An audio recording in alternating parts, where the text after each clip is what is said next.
Assalamualaikum warahmatullahi wabarakatuh. Perkenalkan, nama saya Syifa Kania Zahra dengan NIM 24320111019. Saya dari Program Studi Ilmu Hukum, Fakultas Hukum, semester 3. Tentunya alasan video ini dibuat untuk memenuhi ujian akhir semester dalam mata kuliah Hukum Ketatanegaraan yang diampu oleh Miss Eriska Ginalita SHMH. Adapun tema yang saya angkat dalam video ini adalah peran pemerintah dalam penyelesaian sengketa antara pengusaha dan pekerja. Tentunya tema ini tuh dipilih karena sengketa ketenagakerjaan merupakan permasalahan yang sangat dekat dengan realitas sosial dan sering terjadi gitu dalam praktik hubungan industrial. Sengketa tersebut ini tuh tidak hanya berdampak pada pekerja dan pengusaha saja, tetapi juga dapat mempengaruhi stabilitas ekonomi, ketertiban sosial, serta iklim investasi. Oleh karena itu, pemerintah memiliki kewajiban konstitusional untuk hadir dan menjalankan perannya secara aktif dalam menyelesaikan sengketa tersebut. Dan tentunya ada pembahasan mengenai konsep hubungan industrial di Indonesia. Hubungan industrial ini tuh merupakan hubungan yang terjalin antara pengusaha, pekerja, dan pemerintah dalam proses produksi barang dan jasa. Hubungan ini tentunya tidak hanya bersifat ekonomi saja, tetapi juga memiliki dimensi sosial dan hukum. Dalam sistem hukum Indonesia, hubungan industrial ini tuh tentunya didasarkan pada nilai-nilai Pancasila dan Undang-Undang Dasar Negara Republik Indonesia pada tahun 1945. Oleh karena itu, hubungan industrial ini tidak boleh hanya berorientasi pada keuntungan semata saja, tetapi juga harus memperhatikan aspek keadilan dan kemanusiaan. Terdapat juga 3 subjek utama dalam hubungan industrial, yaitu pengusaha, pekerja, dan pemerintah. Pengusaha berkepentingan terhadap keberlangsungan usaha. Pekerja berkepentingan terhadap perlindungan hak dan kesejahteraan, sedangkan pemerintah berkepentingan menjaga keseimbangan dan keadilan antara kedua belah pihak. Tentunya dalam praktiknya, hubungan industrial ini tuh seringkali tidak berjalan harmonis karena adanya perbedaan kepentingan. Kondisi inilah yang kemudian memicu terjadinya sengketa ketenagakerjaan. Dan tentunya ada pula mengenai pengertian dan jenis sengketa hubungan industrial. Menurut Undang-Undang Nomor 2 Tahun 2004 tentang penyelesaian perselisihan hubungan industrial ini tuh tentunya adalah perbedaan pendapat yang mengakibatkan pertentangan antara pengusaha, pekerja, atau serikat pekerja. Undang-undang tersebut mengklasifikasikan sengketa hubungan industrial ke dalam 4 jenis.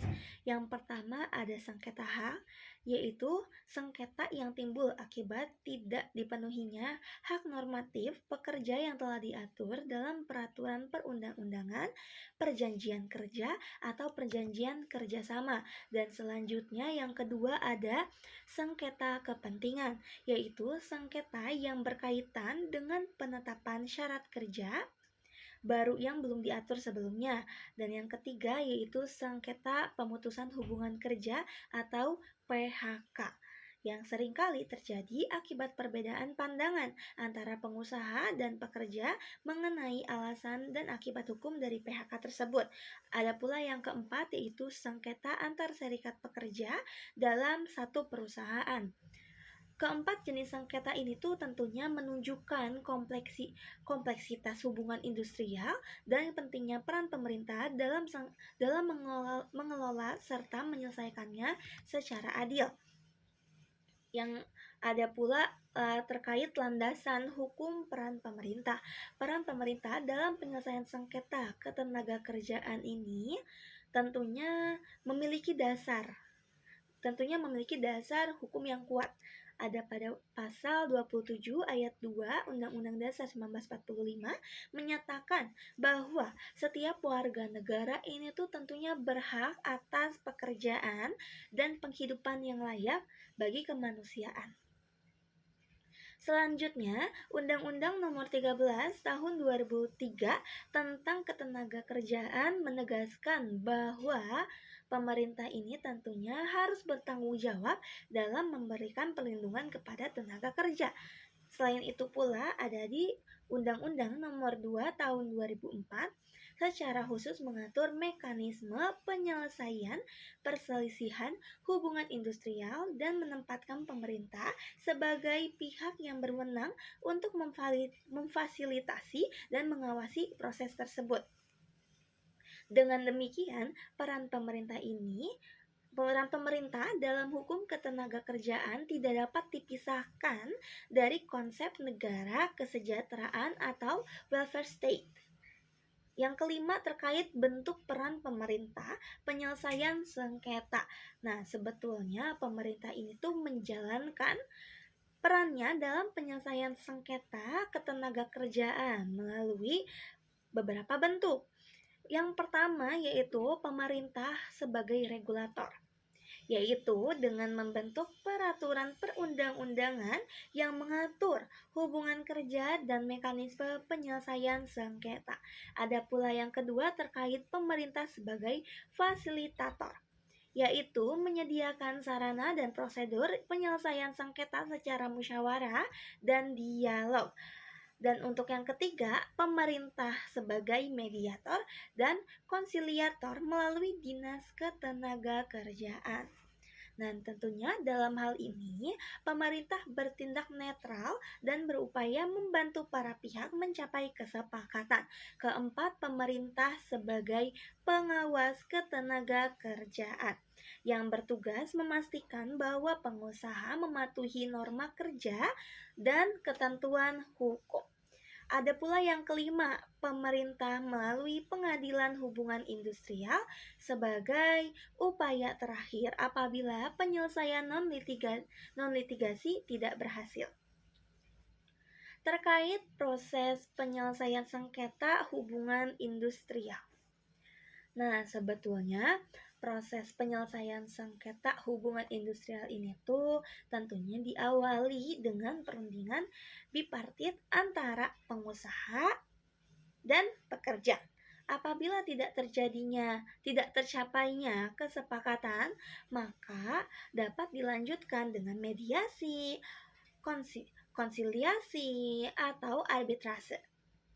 Jika seluruh upaya non-litigasi tersebut gagal, maka sengketa dapat diajukan ke pengadilan hubungan industrial.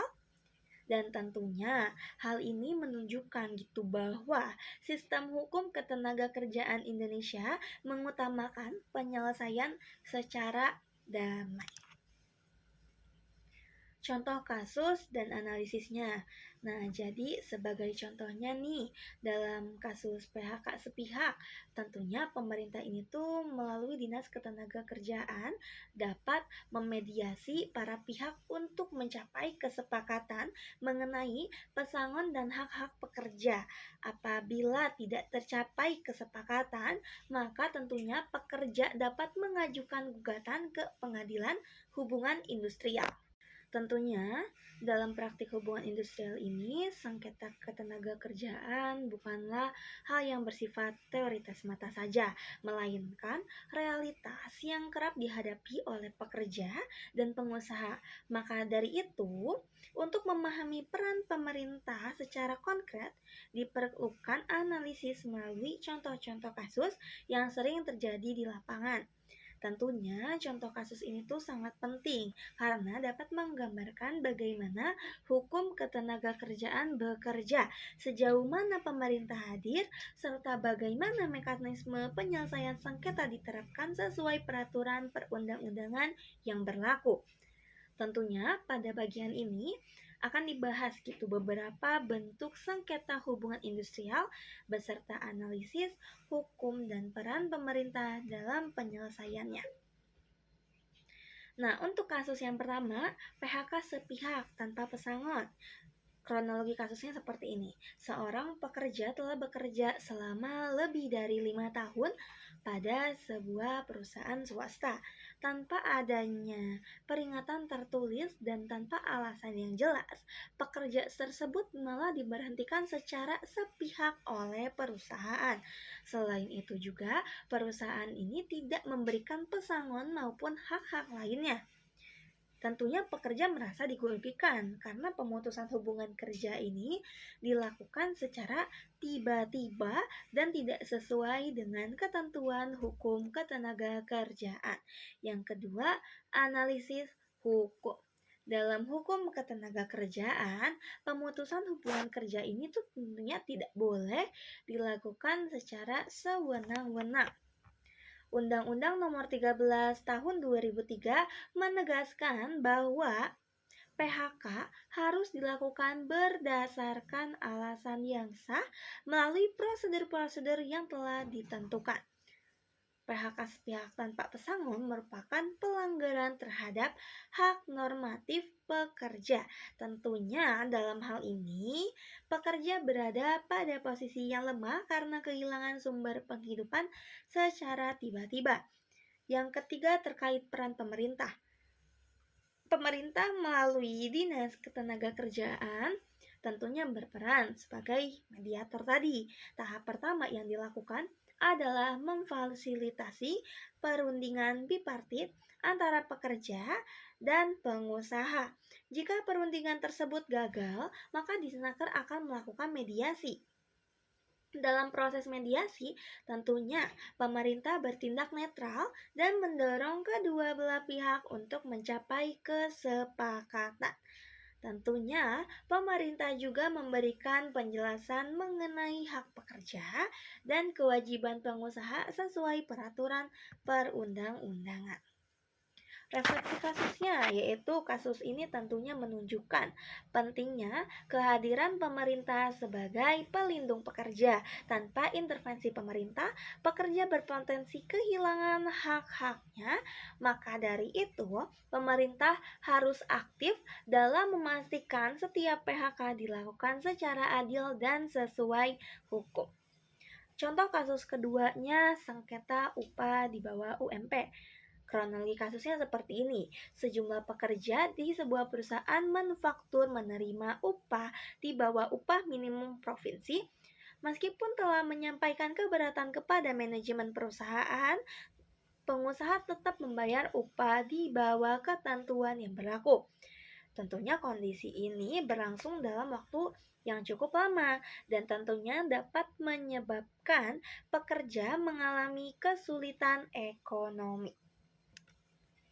Analisis kasusnya seperti ini. Upah minimum merupakan hak normatif pekerja yang wajib dipenuhi oleh pengusaha. Pembayaran upah di bawah UMP merupakan pelanggaran hukum dan dapat dikenakan sanksi administratif maupun pidana. Tentunya dalam konteks ini, sengketa yang terjadi termasuk dalam kategori sengketa hak karena berkaitan dengan hak pekerja yang telah diatur secara jelas dalam peraturan perundang-undangan. Peran pemerintahnya itu tentunya melalui pengawasan ketenagakerjaan, tentunya memiliki kewenangan gitu untuk melakukan pemeriksaan terhadap perusahaan. Selain itu juga, Disnaker juga dapat memediasi sengketa antara pekerja dan pengusaha. Tentunya, pemerintah ini tidak hanya berperan sebagai penengah saja, tetapi juga sebagai penegak hukum yang tentunya dapat memastikan pengusaha mematuhi ketentuan upah minimum. Untuk refleksi kasusnya, bahwa kasus ini tuh memperlihatkan peran pengawasan pemerintah sangat krusial. Tanpa pengawasan yang efektif, tentunya pelanggaran terhadap hak pekerja dapat terus terjadi. Contoh kasus ketiga, sengketa jam kerja dan lembur. Nah, terkait kronologi kasusnya, pekerja diwajibkan bekerja melebihi jam kerja normal tanpa mendapatkan upah lembur. Kondisi ini terjadi secara berulang dan dianggap sebagai hal yang wajar oleh perusahaan.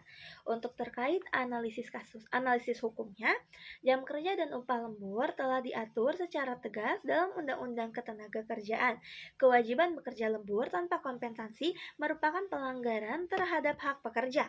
Pemeran pemerintah ini tentunya melalui pengawas ketenagakerjaan memiliki peran untuk melakukan inspeksi dan memberikan sanksi administratif kepada perusahaan yang melanggar. Ada pula refleksi kasusnya. Tentunya kasus ini menunjukkan bahwa lemahnya pengawasan dapat membuka peluang terjadinya eksploitasi tenaga kerja. Untuk kasus yang keempat yaitu sengketa perjanjian kerja. Untuk kronologi kasusnya seperti ini. Perusahaan mengubah isi perjanjian kerja secara sepihak tanpa persetujuan pekerja. Perubahan tersebut merugikan pekerja karena mengurangi hak-hak yang sebelumnya telah disepakati. Untuk analisis hukumnya, perjanjian kerja merupakan kesepakatan yang mengikat kedua belah pihak. Perubahan sepihak melanggar asas kebebasan berkontrak dan itikat baik. Untuk peran pemerintahnya sendiri tentunya melalui mekanisme mediasi berperan untuk mengembalikan keseimbangan hubungan kerja dan memastikan perjanjian kerja dilaksanakan sesuai hukum. Untuk penutupan kasusnya, dari berbagai contoh kasus tersebut tentunya dapat dilihat gitu bahwa sengketa ketenagaan kerja ini memiliki berbagai bentuk, tingkat, dan kompleksitas. Dalam setiap kasus, pemerintah tentunya memiliki peran yang sangat penting sebagai mediator, pengawas, dan penegak hukum. Keberadaan pemerintah tentunya menjadi penentu gitu terciptanya keadilan dan perlindungan hukum bagi pekerja sekaligus memberikan kepastian hukum bagi pengusaha. Nah, untuk sebagai penutup dapat disimpulkan bahwa pemerintah memiliki peran sangat penting gitu dalam penyelesaian sengketa antara pengusaha dan pekerja. Dengan peran pemerintah yang aktif dan konsisten, tentunya diharapkan dapat tercipta hubungan industrial yang harmonis, dinamis, dan berkeadilan sesuai dengan tujuan hukum ketenagakerjaan di Indonesia. Demikian video ini saya sampaikan. Terima kasih atas perhatian Ibu dosen dan semua pihak. Wassalamualaikum warahmatullahi wabarakatuh.